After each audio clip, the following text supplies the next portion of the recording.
In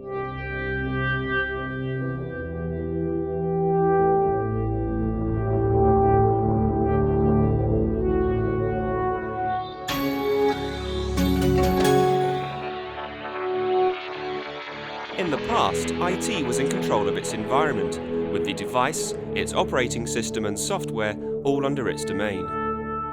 Today, that's no longer the case. Staff are increasingly bringing their personal devices, including iPads and iPhones from stores like the one behind me, into the office and expecting access to the corporate network. Staff benefit as they get to use the devices they're familiar with and prefer, but there are organisational benefits too. This is as true for the public sector as it is for the private. The Hampshire Fire and Rescue Service started using tablet PCs back in 2007.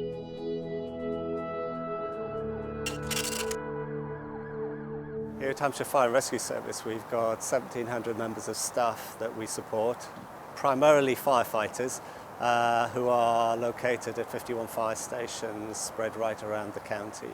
All of the fire stations are connected to our wide area network. What sort of consumer technologies are you currently using? We're using a range of consumer technologies. Our pioneering example is with our fire safety officers. These are the guys who go and inspect premises to make sure that they're complying with fire safety legislation. Our fire safety officers are issued with Toshiba tablets, which means that they can go and inspect premises and collect the information that they need to record at the point of the inspection, rather than filling out paper forms and coming back to the office. How easy was it to sell the business case to your directors, and did you have to prove any form of ROI? In the case of our fire safety officers, the ROI was based around being able to carry out more jobs in a shorter space of time. The technology enabled them to spend less time travelling back to the office between different jobs. So what sort of feedback have you had from your end users? Generally speaking, we've had positive feedback from our end users, many of whom are technically savvy anyway.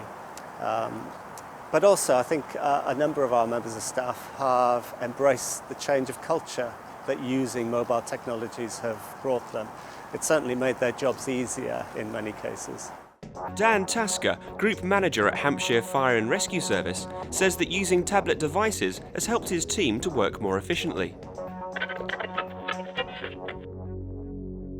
When we're out doing site-specific risk information cards, or SSRIs as we call them, one of the things that we used to have to do was to record all of the information on the visit, and then the first thing we did when we got back to station was have to open all of the secure systems and then update hydraulically, so to speak, which of course ended up having to almost put all that data in twice, which not only was that time consuming, but of course that was taking us away from jobs that we should be doing. So that's obviously quite a key point. Just get out of this roundabout.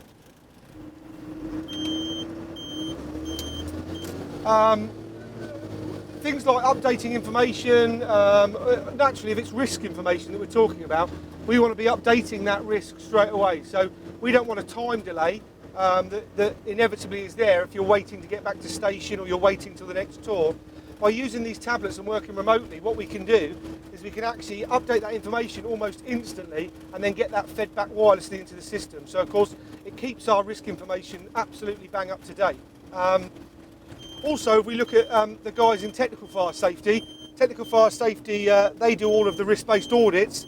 They go out and once again they need instant access to all the plans, to all the fire safety information on all of the buildings. Again, some of that can be 20, 30 pages long. Well, the last thing you want to be doing is taking out 20, 30 pages of a 10-year-old report. By having these tablets, what they can do is they can call up the pages that they need at the time, and then make the amendments they need to make, and then get it sent back to the office remotely and wirelessly, which then updates the system straight away. Although consumerisation is good for productivity, there are also serious security risks. Jerry Arthurs from Virgin Media Business suggests working with accredited partners. For IT directors, the area of data security is probably at the absolute centre of their thinking.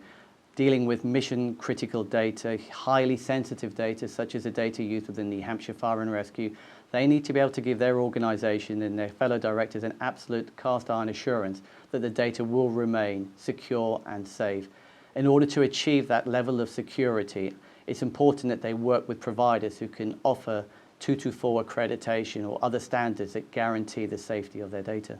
Security experts argue that the data itself must be protected, as it's at greatest risk whilst in transit over a Wi-Fi network or when hosted locally on the device itself. So we've seen that organisations are increasingly adopting consumer technology in the workplace, but what exactly are the security risks? So the specific security issues are related from a corporate perspective to the data that somehow ends up in the device, corporate data. And this can happen in a couple of ways, different ways.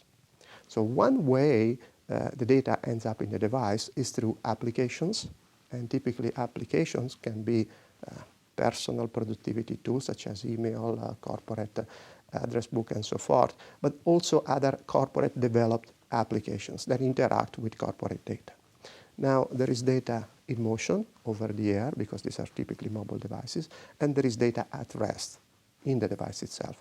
Now, one main thing that IT managers should take into consideration is the wireless aspect of the device. When wireless happens over 3G or 4G, or basically carrier-grade technology, that is secured by the technology itself, so it's encrypted and so forth. Well, these mobile devices are open enough to leverage any existing wireless network out there, and mainly Wi-Fi. Now, the communication aspect over Wi-Fi is not secured at all, in the sense that there are multiple security standards for Wi-Fi, but they are not necessarily enforced by the device. So, to give a specific example, an employee might end up checking email and downloading an attachment at Starbucks or at a public venue using the free Wi-Fi that he finds there. Well, that's exactly the security issue that I was talking about. There's no 3G involved there, and the conversation, if you want, between the endpoint, the client, and the server is open. So that's one aspect. The second aspect is once the data ends up into the device, and for instance, that attachment is now residing into the device itself, a tablet, a phone, a laptop. Now, most consumer technology doesn't include basic encryption in the device itself. So if the device is stolen, lost, or if the employee just leaves the company and sells the device, which is his own or her own device, well, the data is still there. And because it is not encrypted, the new owner or the founder of the device, or whatever is the situation, can clearly get access to the information stored into the device. So I would say the two major risks are related to corporate data, and one is the data in motion, and the other one is for the data at rest into the device. This loss of control of the endpoint need not necessarily be something for IT to fear.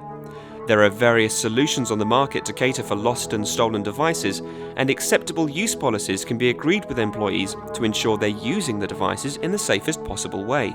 So, businesses can benefit from the productivity gains of these devices whilst safeguarding themselves from the risks.